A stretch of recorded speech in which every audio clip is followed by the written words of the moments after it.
Hello friends, எல்லோரும் எப்படி இருக்கீங்க? நான் ரொம்பவே நல்லா இருக்கேன். இன்றைக்கி நம்ம பட்டர் முறுக்கு எப்படி செய்கிறதுன்னு தாங்க பார்க்க போகிறோம். இனி நீங்கள் கடையிலையே வாங்க தேவையில்லை. இந்த மெஷர்மெண்ட்டோடு செஞ்சிங்கன்னா வீட்லேயே பட்டர் முறுக்கு சூப்பராக ரெடி ஆகிடும். கண்டிப்பாக நீங்களும் ட்ரை பண்ணி பாருங்கள். இப்போ வாங்க இது எப்படி செய்கிறதுன்னு பார்க்கலாம். இப்போ முறுக்குக்கு மாவு பிசைஞ்சிக்கலாம். ஒரு பாத்திரத்தில் 2 கப் அளவு அரிசி மாவு எடுத்துருக்கிறேன். நான் எடுத்துருக்கிற மாவு அளவுக்கு பார்த்தீங்கன்னா 1/2 கிலோ பட்டர் முறுக்கு வந்தது. நான் அந்த அளவுக்கு எடுத்துருக்கிறேன். 2 கப் அரிசி மாவுக்கு 1 கப் கடலை மாவு எடுத்துக்கோங்க. இது 1/2 கப் மெஷர்மெண்ட்டுன்றதுனால 2 சேர்த்துருக்குறேன். இது மொத்தமாக 1 கப் தான். இப்போ இது கூட 1 ஸ்பூன் எள்ளு சேர்த்துக்கோங்க. கருப்பு எள்ளு இருந்தால் கூட பரவாயில்ல, நான் வெள்ளை எள்ளு தான் எடுத்துருக்கிறேன். 1 ஸ்பூன் சீரகம், தேவையான அளவு உப்பு, 1/2 டீஸ்பூன் பெருங்காயம். இந்த முறுக்குக்கு ஃப்ளேவர் கொடுக்குறதே பெருங்காயம் தான், அதனால் கண்டிப்பாக சேர்த்துக்கோங்க. 2 டேபிள் ஸ்பூன் அளவு பட்டரை சூடு பண்ணிவிட்டு சேர்த்துருக்குறேன்.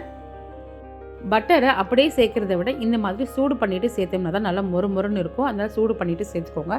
இப்போ இதை நல்லா மிக்ஸ் பண்ணிக்கலாம். நல்லா கட்டி இல்லாமல் மிக்ஸ் பண்ணிக்கோங்க. சூடு ஆறுனதுக்கப்புறமா கை விட்டு கூட மிக்ஸ் பண்ணிக்கலாம். அதுக்கப்புறமா கொஞ்சம் கொஞ்சமாக தண்ணி சேர்த்து இதை நல்லா பிசைஞ்சு எடுத்துக்கலாம்.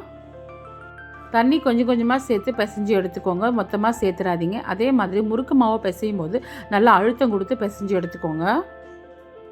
முறுக்கு மாவை பொறுத்த வரைக்கும் எந்த அளவுக்கு அழுத்தம் கொடுத்து பிசையுமோ அவ்வளவோ முறுக்கு ரொம்ப நல்லா மொறுன்னு வரும்.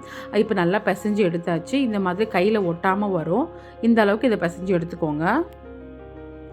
ரொம்ப தளன்னு இருக்கக்கூடாது, இந்த அளவுக்கு மாவு இருக்கணும். கையில் ஒட்டவே இல்லை பாருங்கள், இதுதான் கரெக்டான பதம். பட்டர் முறுக்குக்கு ஸ்டார் வச்சு தான் கரெக்டாக இருக்கும். நான் 1 ஹோல் இருக்கிறது எடுத்துருக்கிறேன். 3 ஹோல் இருக்கிறது எடுத்தோம்னா ரொம்ப மெல்லிஸாக வரும். அதனால் இதுதான் கரெக்டாக இருக்கும். இப்போ இதில் மாவு சேர்த்துக்கலாம். இந்த முறுக்கு குழலில் எண்ணெய் எதுவுமே சேர்க்க தேவையில்லை, அப்படியே மாவு சேர்த்துக்கலாம். இது மாவு ஒட்டவே ஒட்டாது. இப்போ நம்ம பிழிஞ்சு காட்டுறேன் பாருங்கள். எவ்வளோ கனமாக வருது பார்த்தீங்களா? இந்த மாதிரி தான் இருக்கும். கையில் ஒட்டவே இல்லை பாருங்கள். இப்போ சூடான எண்ணெயில் போட்டு பொரித்து எடுத்துக்கலாம். நான் முறுக்கு மாதிரி பிழியில் இந்த மாதிரி கட் பண்ணி விட்டுக்கிட்டேன். ஏன்னா நம்ம முறுக்கு மாதிரி பிழிஞ்சோம்னா அதை திருப்பி விடுறது கஷ்டமாக இருக்கும். அதனால் கொஞ்சம் கொஞ்சமாக ப்ரெஸ் பண்ணிக்கிட்டு இந்த மாதிரி கட் பண்ணி விட்டுட்டேன். எண்ணெயில் முறுக்கு போடும்போது எண்ணெய் நல்லா சூடாக இருக்கணும். அதுக்கப்புறம் மீடியம் ஃப்ளேமில் வச்சுக்கோங்க, இல்லைனா சீக்கிரமாக மேலே கலர் மாறிடும், உள்ளே சரியாக வேகாது. இப்போ இது லைட்டாக கலர் மாறினதுக்கப்புறம் திருப்பி விட்டுக்கலாம். இதில் நம்ம மிளகாய் தூள்லாம் எதுவுமே சேர்க்காததுனால அந்த அளவுக்கு கலர் வராது. இது வேகிற பதம் பார்த்திங்கன்னா இந்த பபிள்ஸ்லாம் அடங்கி வரணும், அதுதான் கரெக்டான பதம். மிளகாய் தூள்லாம் சேர்த்து செஞ்சோம்னா அதோடய ஃப்ளேவரே வேறு மாதிரி இருக்கும், இதோட ஃப்ளேவர் வேறு மாதிரி இருக்கும். இப்போ நல்லா பபிள்ஸ்லாம் அடங்கி வந்துடுச்சு பாருங்கள், இந்த அளவுக்கு கலர் வந்திருக்கு. ஓகே ஃப்ரெண்ட்ஸ், பட்டர் முறுக்கு இனி வீட்லேயே நம்ம ஈஸியாக செஞ்சிடலாம். ஈவினிங் ஸ்நாக்ஸ்க்கு ரொம்பவே நல்லாயிருக்கும். கண்டிப்பாக நீங்களும் இது ட்ரை பண்ணி பாருங்கள். ட்ரை பண்ணி பார்த்துட்டு எப்படி இருந்ததுன்னு எனக்கு கமெண்ட் பண்ணுங்கள்.